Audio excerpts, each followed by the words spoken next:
For a decade, the annals of the Whateleys sink indistinguishably into the general life of a morbid community, used to their queer ways and hardened to their May Eve and All Hallow orgies.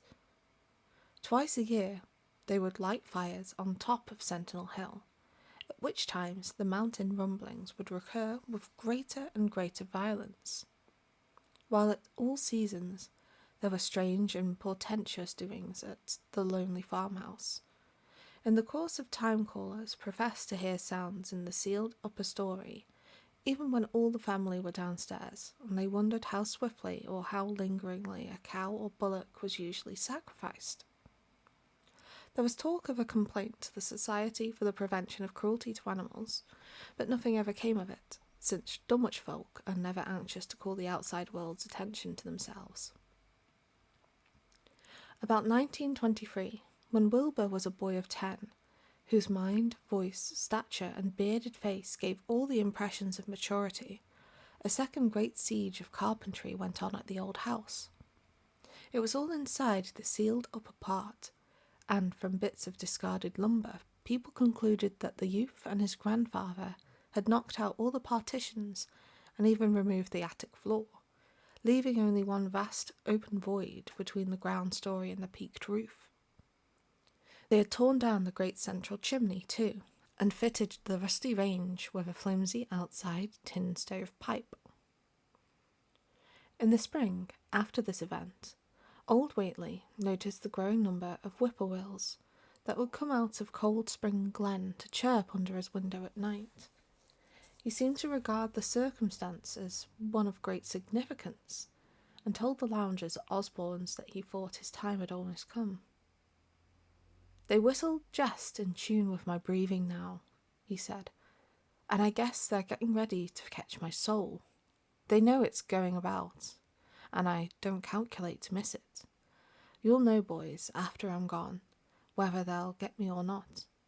If they do, they'll keep up singing and laughing till break of day. If they don't, they'll kind of quiet down, like. I expect them and the souls they hunt for have some pretty tough tussles sometimes." On Lammas night, 1924, Dr. Houghton of Aylesbury was hastily summoned by Wilbur Whately, who had lashed in his one remaining horse through the darkness and telephoned from Osborne's in the village. He found old Whately in a very grave state, with a cardiac action and stertorous breathing that told of an end not far off.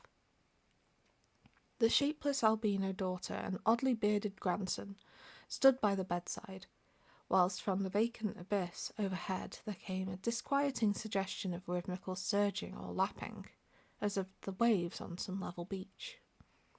The doctor, though, was chiefly disturbed by the chattering night birds outside, a seemingly limitless legion of whippoorwills that cried their endless message in repetitious time diabolically to the wheezing gasps of the dying man.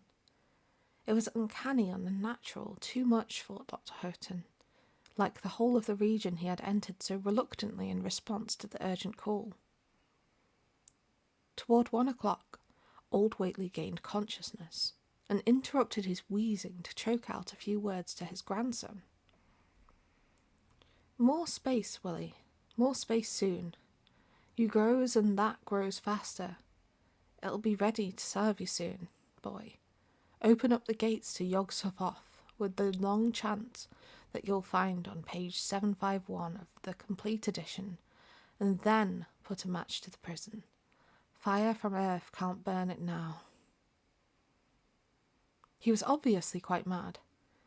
After a pause, during which the flock of whippoorwills outside adjusted their cries to the altered tempo, while some indications of the strange hill noises came from afar off, he added another sentence or two.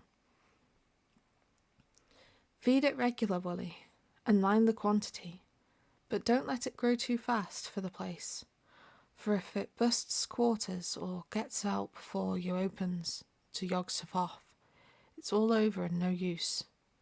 Only them from beyond kin can make it multiply and work. Only them, the old uns as wants to come back." But speech gave place to gasps again, and Lavinia screamed at the way the whippoorwills followed the change. It was the same for more than an hour, when the final throaty rattle came.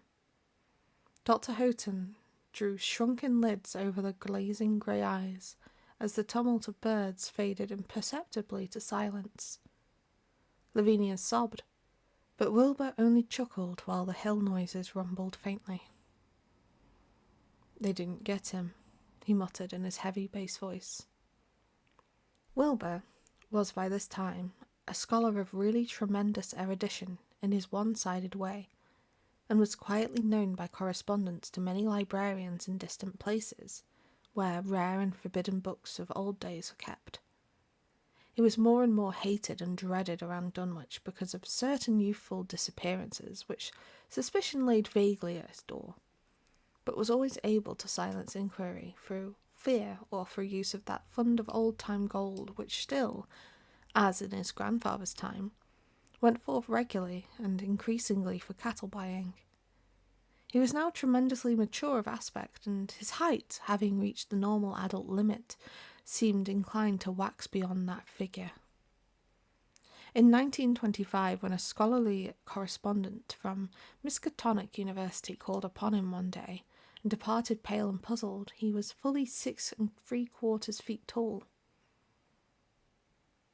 Through all the years Wilbur had treated his half-deformed albino mother with a growing contempt, finally forbidding her to go to the hills with him on May Eve and Hallowmas, and in 1926 the poor creature complained to Mamie Bishop of being afraid of him. "There's more about him as I knows than I can tell you, Mamie," she said, "and nowadays there's more nor that I know myself. I vow before God I don't know what he wants nor what he's trying to do."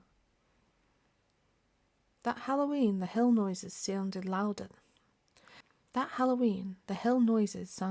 than ever, and fire burned on Sentinel Hill as usual.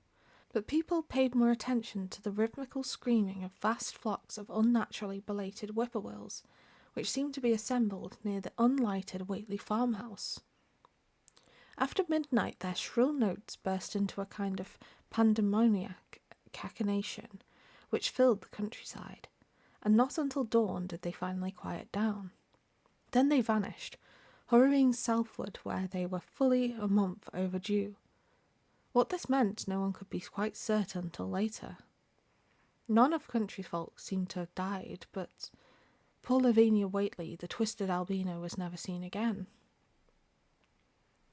In the summer of 1927, Wilbur repaired 2 sheds in the farmyard and began moving his books and effects out of them. Soon afterward, Earl Sawyer took the loungers at Osborne's that more carpentry was going on in the Whately farmhouse. Wilbur was closing all the doors and windows on the ground floor, and seemed to be taking out partitions as he and his grandfather had done upstairs 4 years before. He was living in one of the sheds, and Sawyer thought that he seemed unusually worried and tremulous. People generally suspected him of knowing something about his mother's disappearance, and very few ever approached his neighbourhood now. His height had increased to more than 7 feet, and showed no signs of ceasing its development.